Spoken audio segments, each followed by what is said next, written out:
Understanding leverage in Forex trading. As we know, in Forex trading, there are three main lot sizes: standard lot, mini lot, and micro lot. So, the smallest trade size you can open is 0.01 lot. Let's say I have $1,000 in my trading account, and I want to buy or sell Euro/US at a price of 1.2000 using the minimum lot size of 0.01. With the minimum lot size of 0.01, I would need a minimum of $1,200 to open this position. Since I only have $1,000 in my account, I wouldn't be able to place a trade, even with the smallest lot size.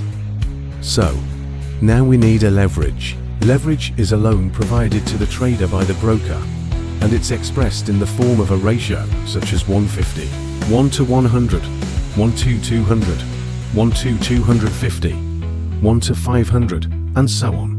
Leverage in Forex trading allows traders to control a large position with a relatively small amount of capital. A leverage of 100 to 1 means that with $1,000 of capital, you can control $100,000 worth of currency. It amplifies both potential profits and potential losses, making it a powerful but risky tool in trading. Let's see the real example.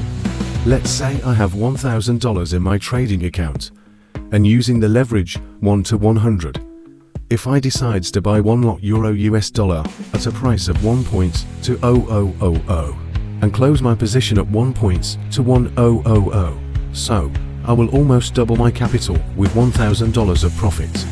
In other case, if the price drops down from 1.2000 to 1.19500, I almost loses a half of my capital. Leverage is a double-edged sword. While it offers opportunities for significant profits, it also comes with high risks. The successful use of leverage depends on proper risk management, appropriate leverage ratios, and understanding market volatility. Final thought: always balance the potential rewards with the inherent risks when using leverage in Forex trading. That's about leverage in Forex. Thank you for watching. Stay awesome and keep tuning in. See you in the next video.